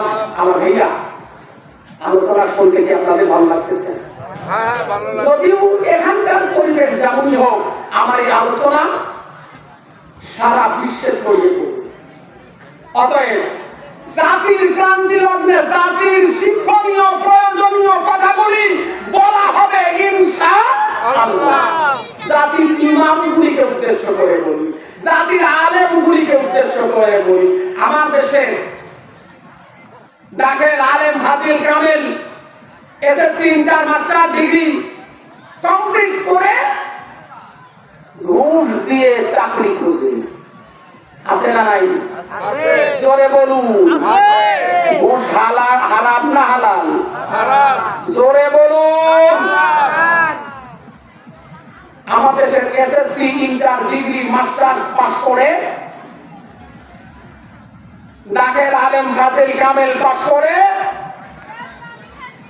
সুজি এনজিওতে চাকরি করে রিজিকের জন্য, আছে না নাই? জোরে বলুন। সুদ হারাম না হালাল? হারাম। যে সেক্টরটা হারাম দিয়ে পরিচালিত, ওই সেক্টরের যারা রিজিক তালাশ করে ওই রিজিক হালাল হতে পারে না। হারাম। আমার ভাইরা, আমার জাতির শিক্ষিত লোকদের উদ্দেশ্যে যে কথাটা এখন উদাহরণ দিতে চাই, আল্লাহ তাবারক তাআলা কোরআনুল কারীমে সূরা হুদের 6 নম্বর আয়াতের প্রথম অংশ, কোরআনুল কারীমের 12 নম্বর পারার প্রথম আয়াতের প্রথম অংশ আমার আল্লাহ বললেন ওয়া মা মিন দাব্বাতিন ফিল আরদি ইল্লা আলাল্লাহি রিজকুহা।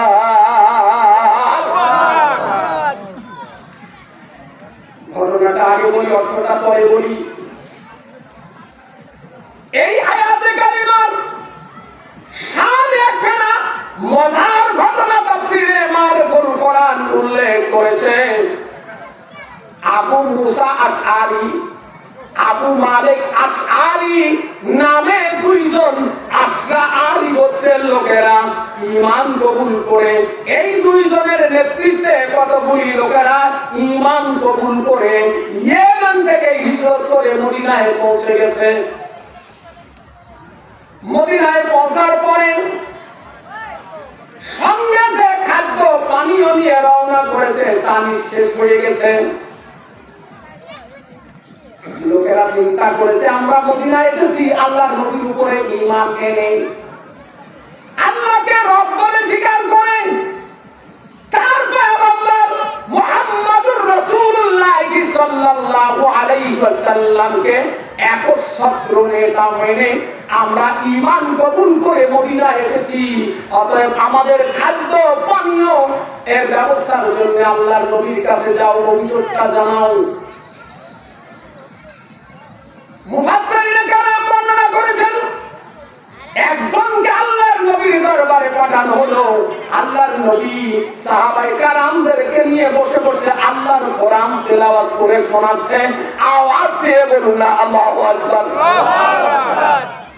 প্রতিনিধি দরবারে পৌঁছার পরে আল্লাহর নবীর পবিত্র জবান দিয়ে আয়াতে কারিমা তেলাওয়াত করলেন। আমি আবার তেলাওয়াত করছি ওয়া মা মিন দাব্বাতিন ফিল আরদি ইল্লা আলাল্লাহ রিজকুহা।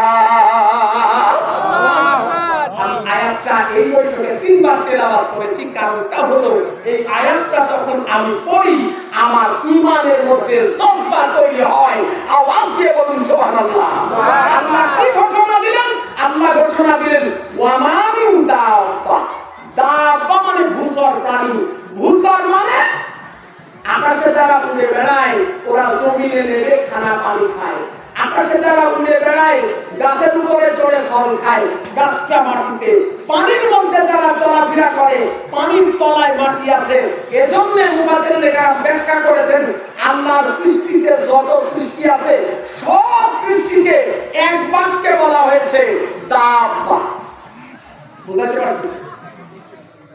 আল্লাহর সৃষ্টিতে যত সৃষ্টি আছে সব মিলিয়ে এক শব্দে বলা হয়েছে দাব্বা, ভূচর প্রাণী। সব প্রাণীর রিজিকের জামিন আল্লাহ বলছেন ওয়া মা মিন দাব্বা, এমন কোন ভূচর প্রাণী নাই যার রিজিক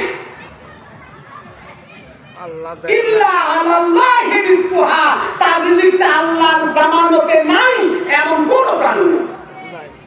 দুইটা না দিয়ে জোর দেওয়া হয়, জোর দিয়ে আল্লাহ বললেন ভূচর, জলচর, আকাশচর, উভয়চর যত প্রাণী আছে সব প্রাণীর রিজিকের জামিন আমি আল্লাহ আমার নিজ হাতে গ্রহণ করেছি। আওয়াজ দিয়ে বলুন সুবহানাল্লাহ। আমার ভাইরা, এই আয়াতে কারিমার মধ্যে মুফাসসিরিনে কেরাম বর্ণনা করেছেন আমার আল্লাহ তাবারক ওয়া তাআলার উপরে কোনো বিষয় ওয়াজিব নাই, কিন্তু আমার আল্লাহ সৃষ্টি করে মানুষগুলি প্রাণীগুলি জমিনে ছেড়ে দিয়ে তাদের রিজিকের জামিনটা আমার আল্লাহ নিজের উপরে ওয়াজিব করে নিয়েছেন। আওয়াজ দিয়ে বলুন না সুবহানাল্লাহ। লা ইলাহা ইল্লাল্লাহ, লা ইলাহা ইল্লাল্লাহ, লা ইলাহা ইল্লাল্লাহ, লা ইলাহা ইল্লাল্লাহ, লা ইলাহা ইল্লাল্লাহ, লা ইলাহা ইল্লাল্লাহ, লা ইলাহা ইল্লাল্লাহ, লা ইলাহা ইল্লাল্লাহ মুহাম্মাদুর রাসূলুল্লাহ। জবান খুলে পড়ছি সাল্লাল্লাহু আলাইহি ওয়াসাল্লাম। শিক্ষা বললাম একটা ঘটনার মধ্যে দিয়ে আরো সুন্দর বিস্তারিত। প্রতিনিধি আল্লাহর নবীর দরবারে গিয়ে আয়াতে কারিমা শুনে নিশ্চুপ বসে পড়লেন। সব প্রাণী রিজিকের জামিন যেহেতু আল্লাহর হাতে, আমাদের রিজিকটা আল্লাহ অবশ্যই দেবেন এই বিশ্বাস করে সাহাবী আস্তে করে দরবারে বসে পড়লেন। আল্লাহর নবী তেলাওয়াত করলেন। এই তেলাওয়াত যখন হয়ে গেল মুফাসসিরিনে কেরাম বর্ণনা করেন আল্লাহর নবীর দরবার থেকে লোকটা উঠে চলে গেল, গিয়ে নিজের কাফেলার লোকদেরকে বলতেছেন ও আমার মুসলমান ভাইরা রে, তোমাদের জন্য আমার আল্লাহর সাহায্য আসতেছে। লোকেরাও কোনো প্রশ্ন করে না, উনিও বসে পড়েছেন। কিছু সময় পরে দেখা গেল দুইজন লোক দুইটা পাত্র মাথায় করে বহন করে আসতেছে। দুইটা পাত্র খাজাঞ্চি নিয়ে এসে বলতেছে ও মুসলমান ভাইরা, এই দুইটা পাত্র তোমরা গ্রহণ করো, এর মধ্যে খাদ্য আছে তোমরা খাও। পাত্র দুইটা খুলে দেখা গেল একটার মধ্যে রুটি আর একটার মধ্যে ভুনা গোশত। আওয়াজ দিয়ে বলুন না আল্লাহু আকবার। একটার মধ্যে কি রুটি আর একটার মধ্যে ভুনা গোশত। তারা এই ভুনা গোশত আর রুটিগুলি নিয়ে খেতে শুরু করলেন। খাদ্যের মধ্যে অমীয় স্বাদ, অকল্পনীয় স্বাদ, যে স্বাদের খানা জনমেও খায় নাই। ভুনা গোশত আর রুটি খান নাই এরকম মানুষ কি একজন আছে? গোশত আর রুটি খান নাই এরকম মানুষ কি একজন আছে? কিন্তু আমি জোর দিয়ে বললাম ওই খাদ্যের স্বাদ জনমেও কেউ পায় না। কেন? ব্যাখ্যা দেখেন, ব্যাখ্যা দেখেন। ওরা খাদ্যটা নিয়ে সুস্বাদু একবার তৃপ্তির সাথে খাইল, বরকতপূর্ণ খাদ্য। খাওয়ার পরে কিছু খাদ্য বেঁচে গেল, তারা চিন্তা করলো আমাদের সমস্যা ছিল আল্লাহ নবী খাদ্য পাঠিয়েছেন, তাহলে আমরাও এখন এই খাদ্যের মধ্যে যা বেঁচে গেল তা আল্লাহ নবীর কাছে পাঠালে পরে অন্য কোথাও সমস্যা হলে আল্লাহ নবী তাদেরকে দিতে পারবেন। এজন্য দুইজনকে বলতো তোমরা এই দুইটা পাত্র নিয়ে আল্লাহ নবীর কাছে গিয়ে এই খাদ্য দুইজন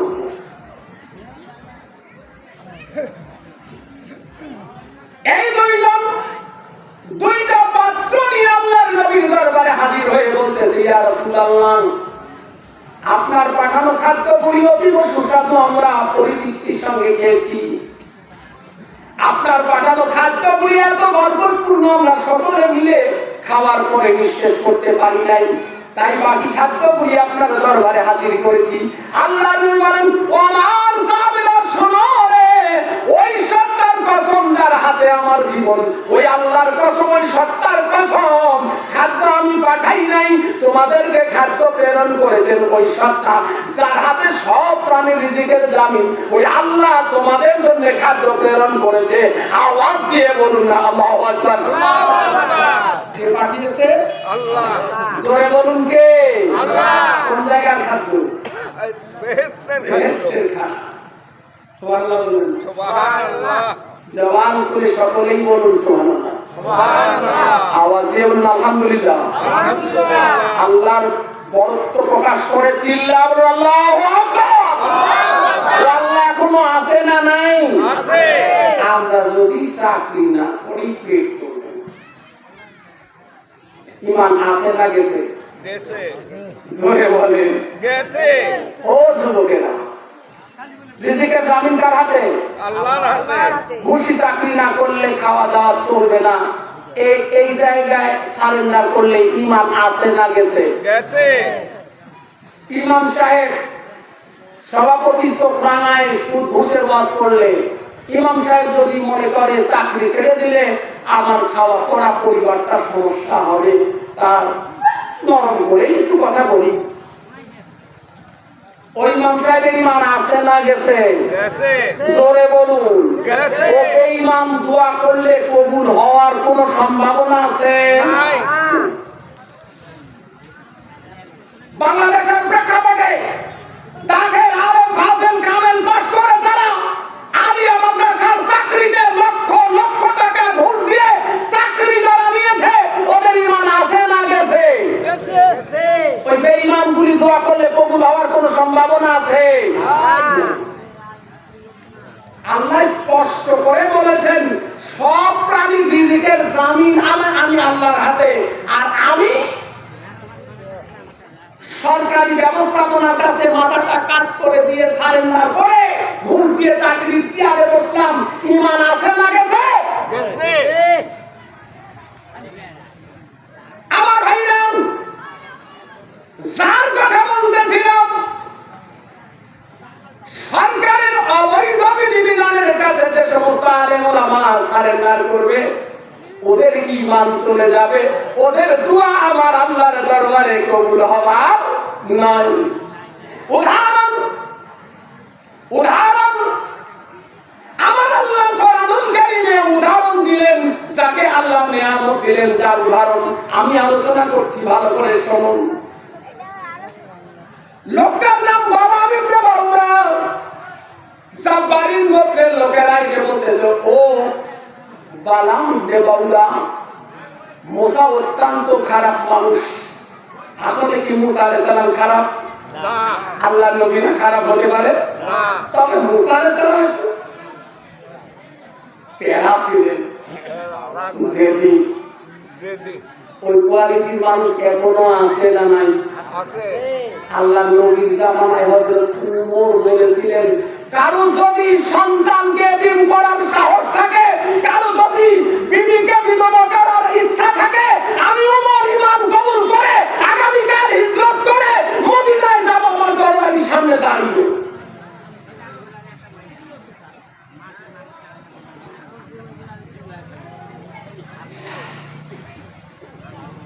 আমার ভাইরা, আমার জাতির নাস্তিকগুলো এখনো আমার নবীকে খারাপ বলে আলোচনা করে। কোরআনে হাফেজ উদাহরণ দিয়েছি আলোচনার শুরুতে। ও যুবকেরা, আরে তোমরা মোবাইলের মধ্যে ওয়াজ শোনো, আছে না নাই? যুক্তি তর্ক দেখো, আছে না নাই? ওই যুক্তিবাদীদের যুক্তিগুলি তোমরা দেখো না আমার সোনা মানিকেরা রে, যারা বেঈমান হয়ে গেছে। আমার দেশে আমরা যখন প্রাইমারি লেভেলে পড়াশোনা করতাম, তখন আমার দেশের একটা নষ্টা মহিলা, নাম মনে আছে কেন? তসলিমা নাসরিন, এই বুড়াটার মনে আছে। আমার দেশের একটা নষ্টা মহিলা, তার যুক্তি হলো পুরুষরা যদি 4-5টা বিয়ে করতে পারে, তো আমরা একসঙ্গে কয়েকটা স্বামী নিতে পারবো না কেন? এই কথা বলছে কেন? এখানে আসেন। খারাপ লাগতেছে আপনাদের? আমার কথাগুলি খারাপ লাগতেছে আপনাদের? কথা কি চলবে না তো করবো? আমার ভাইরা, নষ্টা মহিলা তসলিমা নাসরিন যখন আমার আল্লাহর কোরআনের বিরুদ্ধে, আমার আল্লাহর কোরআনিক বিধানের উপর যখন কমেন্ট করেছিল, বাংলার মুসলমানরা জেগে উঠেছিল। বাংলার মুসলমানেরা যখন জেগে উঠেছে, বাংলায় তার ঠাঁই হয় নাই, পালিয়ে ভারতে আশ্রয় গ্রহণ করেছে। বর্তমান সময়ে আসাদ নূর নামটা চোররা জানার কথা। আসাদ নূর নামে এক নাস্তিক টকশো করে। আসাদ নূর টকশো করে, আমার আল্লাহর বিধিবিধানের উপরে কমেন্টস করে টকশো করে। এতে আমার কোনো কষ্ট নাই। তসলিমা নাসরিন আমার আল্লাহর বিধানের উপরে কমেন্টস করে টকশো করে, তাতে আমার কোনো কষ্ট নাই। আমার মনে অল্প সময়ে বড় ব্যথা পেয়েছি। ঢাকার একজন ইমাম, একজন আলেম, একজন ইমাম সাহেব, একজন আলেম তার সন্তানকে কোরআনে হাফেজ বানিয়েছে। কোরআনে হাফেজ বানিয়েছে, কাউমিতে মুফতি বানিয়েছে, এরপরে মসজিদে ইমামতি করেছে, কওমি মাদ্রাসার প্রধান শিক্ষকের দায়িত্ব পালন করেছে। লোকটা এরপরে ওই তসলিমা নাসরিনের সুর ধরে নাস্তিক হয়ে গেছে। ওই নাস্তিকটা সেদিন আলোচনা করতে করতে বলতেছে, আমার নবীর শান, আমার নবীর মান নষ্ট করার জন্য ওই নাস্তিকটা বলতেছে মুসলমানদের নবী মুহাম্মদ যে কোরআন করেছে, ওই কোরআনের ধারক বাহক আমার আপনার নবী। আওয়াজ দিয়ে বলুন সুবহানাল্লাহ। ওই জানোয়ারটা যে হাদিস করেছে, হাদিসের পাতায় পাতায় উদাহরণ দেয়। খুব সাবধান। আমার দেশের যুবকরা, আমার দেশের কলিজার টুকরা যুবক সন্তানেরা খুব সাবধান। যেহেতু কোরআনে হাফেজ, অতএব কোরআনের পাতায় পাতায় আয়াত নাম্বার দিয়ে কথা বলে। যেহেতু মুফতি, সেহেতু হাদিস পড়েছে, হাদিসের পাতায় পাতায় নাম্বার দিয়ে কথা বলে। যেহেতু মুফতি, ফিকহের মাসলা মাসাইল নিয়ে কথা বলে। এই কথাগুলি বলতে গিয়ে ওই নাস্তিকের একটা উদাহরণ দেব। আমার আপনার নবী সম্পর্কে কটূক্তি করতে গিয়ে বলতেছে, রে মুসলমানদের নবী মুহাম্মাদের চরিত্রটা কেমন ছিল?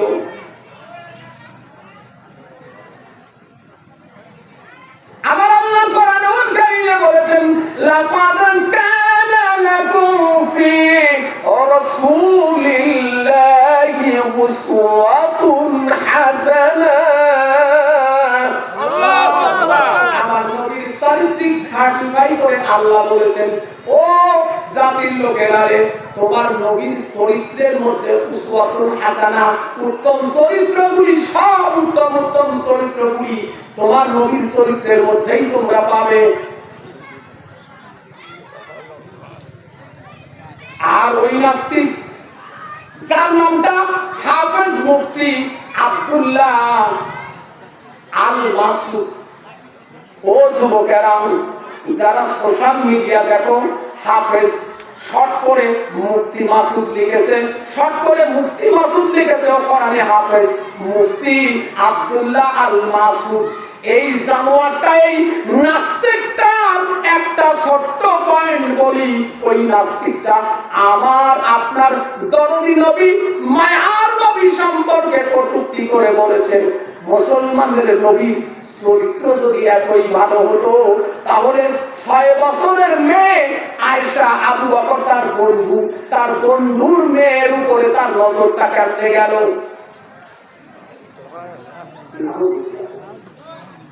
নাউজুবিল্লাহ বলে, আমার নবী বন্ধুর মেয়ের উপরে নজর পড়েছে,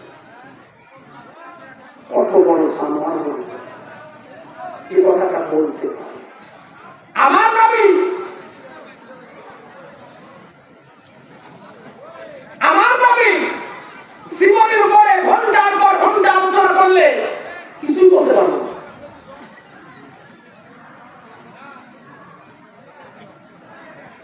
নিজের কাছে রাখলেন, প্রতিপালন করলেন।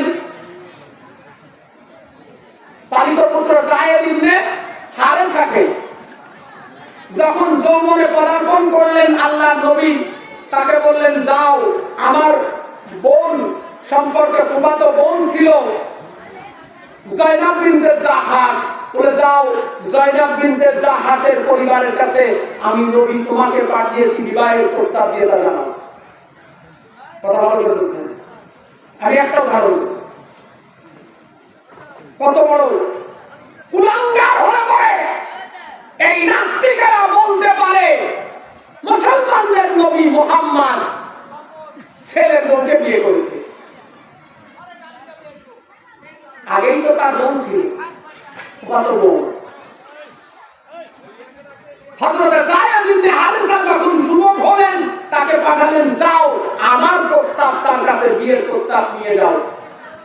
প্রস্তাব নিয়ে যাওয়ার পরে যায়েদ ইবনে হারেসা প্রস্তাব নিয়ে যাওয়ার পরে জয়নাব বিনতে জাহাস এবং তার ভাই বলল আমরা স্বাধীন মানুষ, দাসের সঙ্গে আমার বিয়ে হতে পারে। আল্লাহর নবী যখন এই প্রস্তাব প্রত্যাখ্যান করেছে, আল্লাহর নবীর উপরে আয়াত নাজিল হলো, তাদেরকে আল্লাহর নবীর হুকুম যারা ভায়োলেট করে তারা মুসলমান থাকতে পারে। সঙ্গে সঙ্গে তারা তওবা করে বলতেছে ইয়া রাসূলুল্লাহ আপনার প্রস্তাব মেনে নিলাম। তারপরে বিয়ে হলো, দুজনের বনিবনা হচ্ছে না, আল্লাহর নবীর কাছে দুজনই আসতো, আল্লাহর নবী বলতেন ভালো করে সংসার করো। তারপরেও বনিবনা হচ্ছে না, আল্লাহ বাজেট করলেন নবীর জন্য। এরপরে আল্লাহ নবী সংকোচ বোধ করলেন, যেহেতু আমার পালিত পুত্র নামে যাকে লোকেরা চেনে তার স্ত্রী, এটা সংকোচ বোধ করলেন। আল্লাহ বললেন নবী আমি ফয়সালা করছি। তাহলে আল্লাহ নবী যে বিয়েগুলি করেছেন ফয়সালা কার? আল্লাহ। জোরে বলুন কার? আল্লাহ। আর এই নাস্তিকগুলি বলে পালিত পুত্রবধূকে বিয়ে করেছে, তার চরিত্র কতই না ভালো। আমার পরিবার টুকরা যুবকেরা, নাস্তিকদের যুক্তিগুলি যদি শুনতে যাও তোমাদের মাথা নষ্ট হয়ে যাবে। নাস্তিকদের নভেলগুলি যদি পড়ো তোমার মাথা নষ্ট হয়ে যাবে। ওই নষ্ট মাথাটা, ওই নষ্টাদের চরিত্র, নষ্টাদের বইপত্র, নভেল, নাটকগুলি তোমরা পড়তে যেও না, দেখতে যেও না। দেখতে গেলে তোমাদের ঈমান চলে যাওয়ার সম্ভাবনাই বেশি। কারণ আমার দেশে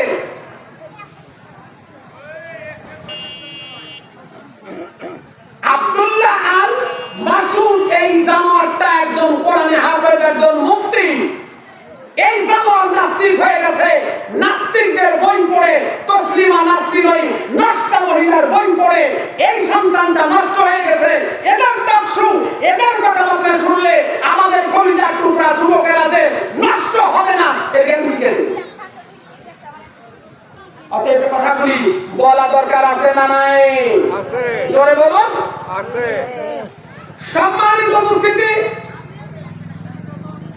দোয়া আমাদের কবুল হয় না কেন? যে টপিকের কথা বলছিলাম, বালাম ইবনে বাউরাকে সাবারিন গোত্রের নেতারা বলতেছে, রে বালাম ইবনে বাউরা, মুসা আসতেছে অত্যন্ত খারাপ। আসলে আল্লাহর নবীরা কি খারাপ হতে পারে? না। জোরে বলুন না। আল্লাহর নবীরা খারাপ হতে পারে না। আল্লাহর নবী মুসা আলাইহিস সালামকে সাবারিন গোত্রের নেতারা, সাবারিন গোত্রের লোকেরা খারাপ বলেছে। আমার আপনার নবী প্রাণপ্রিয় নবী, যিনি ইমামদের নেতাদের নেতা, নবীদেরও নেতা, নবীদেরও ইমাম, ওই ইমামের চরিত্র নিয়ে আমার আল্লাহ কোরআনে আয়াত নাযিল করে আল্লাহ আমাদেরকে উত্তম চরিত্রের উদাহরণ দিলেন। আর এই নাস্তিকগুলি আমার আপনার নবীকে খারাপ বলে যুবকদের চরিত্র, যুবকদের ঈমান ধ্বংস করার জন্য চিত্রায়িত করে। সম্মানিত উপস্থিতি, বালাম ইবনে বাউরাকে যখন বলল দোয়া করো মুসার বিরুদ্ধে, বালাম ইবনে বাউরা আমার আল্লাহ সম্পর্কে, আমার আল্লাহর কাছে ট্যাঙ্কল করেছেন, আল্লাহ মুসা আলাইহিস সালাম সম্পর্কে আমার জাতির লোকেরা দোয়া করতে বলেছে, আমি এখন কি করতে পারি? আমার আল্লাহ বললেন, আরে বালাম ইবনে বাউরা, রে আমি তোমাকে আমার নিদর্শনা বলি, আমার বেলায়েত দিয়েছি, আমার নৈকট্য দিয়েছি, তুমি দোয়া করলে আমি কবুল করি, কবুলের মালিক আল্লাহ। আমার নবী মুসা আলাইহিস সালামের বিপক্ষে দোয়া করতে যেও না, তোমার ঈমান আমল টিকবে না। বালাম ইবনে বাউরা জাবারিন গোত্রের লোকেদেরকে বলতেছে, ও জাবারিন গোত্রের লোকেরা, রে তোমরা আমাকে দোয়া করতে বলতেছো, আমি যদি দোয়া করি আমার ঈমান চলে যাবে, আমার আমল চলে যাবে, আমার দ্বীন এবং দুনিয়া সব নিঃশেষ হয়ে যাবে। সম্মানিত উপস্থিতি, এরপরেও বালাম ইবনে বাউরা জাতির লোকগুলির চাপে, নেতাদের চাপে আল্লাহর নবীর বিপক্ষে দোয়া করতে শুরু করেছে।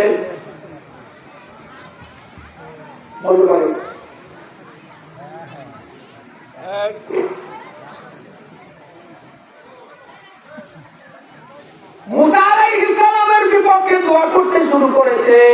তাফসীরে মুফাসসিরিনে কারাম বলতেছে, ওই লোকটা বলতে চাচ্ছে, আল্লাহ মুসা আলাইহিস সালামের উম্মতের উপরে, দলের উপরে গজব দাও, প্লেগ দাও, জিব্বা উল্টায় যায়। সুবহানাল্লাহ বলুন, আর জোরে বলুন আল্লাহু আকবার। জিব্বাটা উল্টায় গিয়ে বলতেছে, আল্লাহ জাবারিন গোত্রের লোকেদের উপরে প্লেগ দাও, জাবারিন গোত্রের লোকেদের উপরে গজব দাও।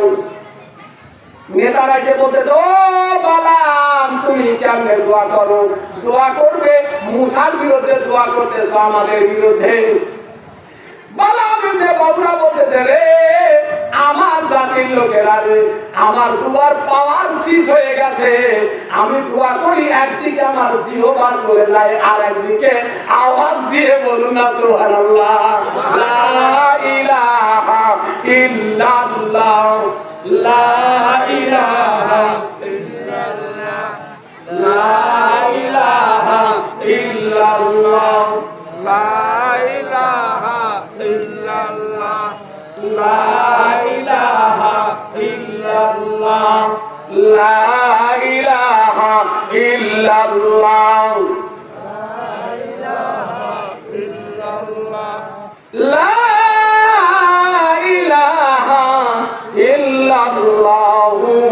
মুহাম্মাদুর রাসূলুল্লাহ। আমার ভাইরা, এই ছোট্ট ঘটনা থেকে একটা ছোট্ট শিক্ষা আমার জাতির আলেমদের জন্য শিক্ষা। জাতির প্রভাবশালী নেতারা, জাতির নেতারা, জাতির প্রশাসকেরা যখন তোমাদেরকে কোরআন হাদিসের বিপক্ষে, আল্লাহর বিধিবিধানের বিপক্ষে কোন কাজ করতে বলে, ও জাতির আলেমরা তোমরা যদি তা মেনে নাও, তোমার দোয়ার পাওয়ার, তোমার আমলের পাওয়ার আমার আল্লাহ সিজ করে নেবে। আল্লাহু আকবার। তাহলে জাতির আলেমদের দুয়ার পাওয়ার শেষ হয়ে গেছে যখন তারা সুদ দিয়ে ঘুষ দিয়ে চাকরি নিয়ে রিজিকের চেষ্টা করেছে ওদের পাওয়ার বোঝা দিয়া। কথা বলেন ঠিক না ঠিক? আমার ভাইরা, আরো ঘটনা জাতির উপরে দোয়া কবুল হবে না। তাফসীরে একটা ঘটনা থেকেই বর্ণনা করছি, একই ঘটনার উপরে। ওই বালাম ইবনে বাউরার দোয়া যখন শেষ হয়ে গেল, তার ঈমান শেষ হয়ে গেল, ওর জিহ্বাটা বুক পর্যন্ত, কেউ বলছে নাভি পর্যন্ত, কেউ বলতেছে হাঁটু পর্যন্ত ঝুলে গেল। তার উদাহরণটা আমার আল্লাহ কোরআনুল কারীমের মধ্যে পরবর্তী আয়াতে দিলেন, ওয়ালাউ শিনা লারাফানাহু বিহা ওয়ালাকিন্নাহু আখলাদা ইলাল আরদি ওয়াত্তাবা হাওয়াহু ফামাযালুহু কামাযালিল কালব ইন তাহমিল আলাইহি ইয়ালহাস আও তাতরুকুহু ইয়ালহাস। যার ব্যাপার আল্লাহ বলেন, না আমি যদি চাইতাম তাহলে তাকে আমি যে নিদর্শন দিয়েছিলাম আলেমদের উদ্দেশ্যে বলতে চাই, ও আমার উলামায়ে কেরাম ভাইরা রে, তোমাদের সিনার মধ্যে আমার আল্লাহ কোরআনের জ্ঞান দিয়েছেন, তোমাদের মেমরির মধ্যে আমার আল্লাহ কোরআনের জ্ঞান দিয়েছেন। এটা আমার আল্লাহর অত্যন্ত বড় নিয়ামত, বড় নিদর্শন। এই নিয়ামত দিয়ে রব্বুল আলামিন তোমাদেরকে মর্যাদাবান করতে পারেন। এটার উদাহরণ এই আয়াতে আল্লাহ বললেন, আমি ওই লোকটাকে আমি যে নিয়ামত দিয়েছিলাম, ওই নিয়ামতের মাধ্যমে, ওই জ্ঞানের মাধ্যমে আমি তাকে সম্মানিত করতাম। ওয়ালাকিন্না আখলাদা ইলাল আরদি ইত্তাবাউ হাওয়াহু, ওই লোকটা এই নিয়ামত ছেড়ে দিয়ে মনের চাহিদা, পৃথিবীর চাহিদা, যৌন চাহিদা, সকল চাহিদা, আত্মিক চাহিদার দিকে ঝুঁকে গেল। হাওয়াহু, তার হাওয়ার দিকে, তার মানসিকতার দিকে, তার বিবি বাচ্চা দুনিয়ার দিকে যখন ঝুঁকে গেল, আমি আল্লাহ তার পাওয়ারটা শেষ করে নিলাম। ফামাতালহু কামাতালিল কাল, ওই লোকটার উদাহরণ এমন হয়ে গেল, লোকটার উদাহরণ হয়ে গেল এমন যেমন কুকুর। আল্লাহ নিয়ামত দিলেন, দোয়া করলেই কবুল হয়। দোয়া যখন আল্লাহর নবীর বিরুদ্ধে, শরীয়তের বিপক্ষে যখন দোয়া করতে শুরু করেছে, আল্লাহ পাওয়ার শেষ করে নিয়ে কুকুরের মতো বানিয়ে দিলেন। মুফাসসিরিনে কারাম বলেন, জিহ্বা ঝুলে বুক পর্যন্ত, নাভি পর্যন্ত, হাঁটু পর্যন্ত ঝুলে গেল। জিহ্বা যখন ঝুলে গেল, আমার আল্লাহ বলেন, তাকে যখন তাড়া করবে, বোঝা চাপিয়ে দিবে, পেরেশান হবে, তখন হাঁপাবে। তাকে যদি আরামেও থাকতে দাও, তারপরেও জিহ্বা বের করে হাঁপাবে। কুকুরগুলি কখনো কখনো দেখবেন, কুকুরগুলি জিহ্বা বের করে হাঁপাতে থাকে। ওই লোকটার উদাহরণ এমন হয়ে গেল, লোকটার উদাহরণ হয়ে গেল কুকুরের মতো জিহ্বা বের করে হাঁপাইতে থাকে।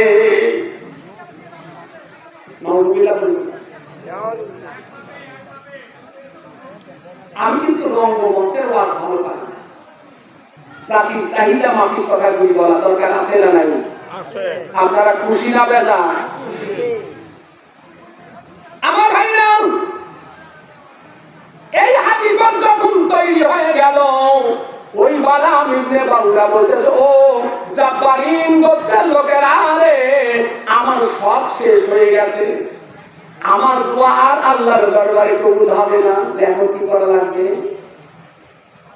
শয়তানের শয়তানি কবে না বাড়ে, শয়তানের শয়তানিটা বাড়ে। যারা নষ্ট হয়ে গেল, তাদের মধ্যে আমার আল্লাহ কিছু উল্টো জ্ঞান দিয়ে দেয়। নাস্তিকরা উল্টা পাল্টা বলে, ওদের মগজের মধ্যে আল্লাহ উল্টা জ্ঞান দেয়।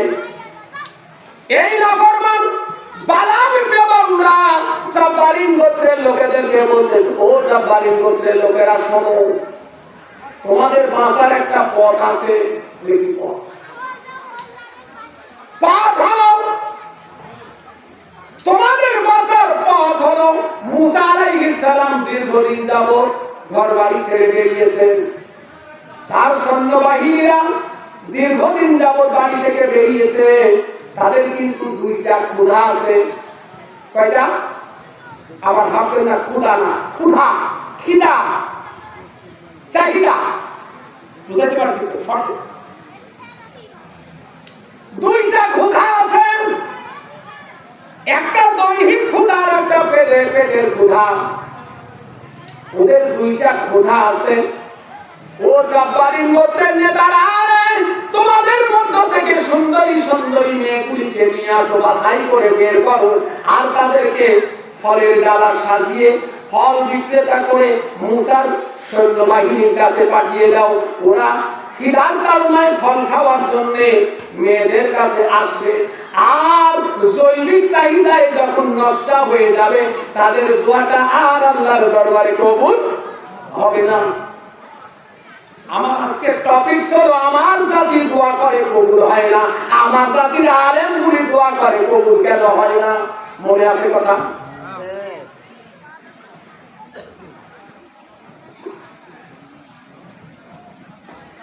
জাব্বারিন গোত্রের সুন্দরী সুন্দরী মেয়েগুলি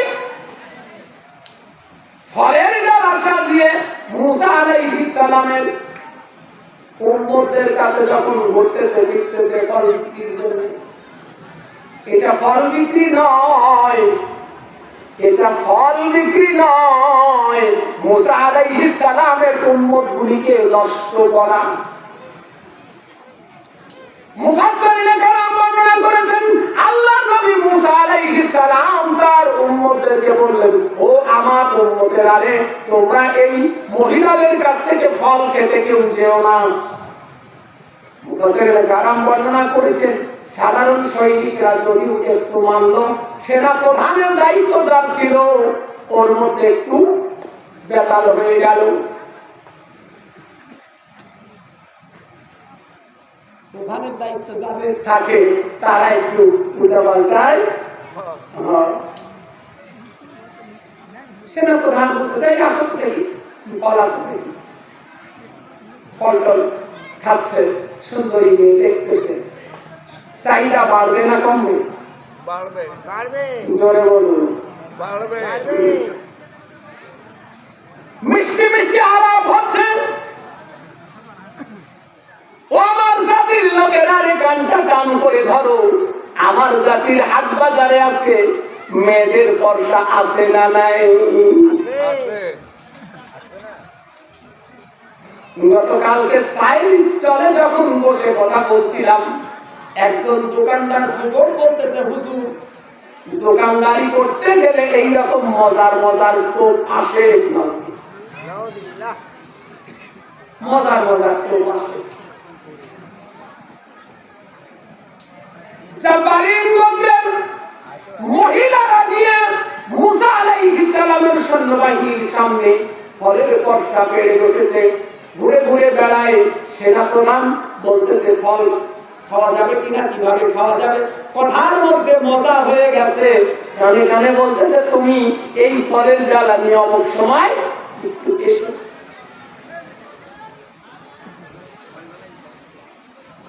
আমার ভাইরা তাফসীরে যা পড়েছি তাই বলছি, আমার ভাইরা ওই সেনা প্রধান নষ্টামিতে যখন জড়িয়ে গেল, এর কারণে আমার আল্লাহ তাবারক ওয়া তাআলা মুসা আলাইহিস সালামের বাহিনীর উপরে গজব দিল প্লেগ রোগে। তাফসীরে মুফাসসিরিনে কেরাম বর্ণনা করেছেন ৭০,০০০ সৈন্য প্লেগ রোগে মরে গেল। এখন এই ৭০,০০০ এই সমস্ত শব্দগুলি আরবিতে যেটা এসেছে অনেক সংখ্যক বোঝানোর জন্য এই শব্দগুলি ব্যবহার করা হয়। অনেক সংখ্যক মুসা আলাইহিস সালামের উম্মত, মুসা আলাইহিস সালামের উম্মত সৈনিকদের মধ্যে অনেকেই প্লেগ রোগে মারা গেল। কেন? যেহেতু তারা অনৈতিক নৈতিকতায় জড়ে গেল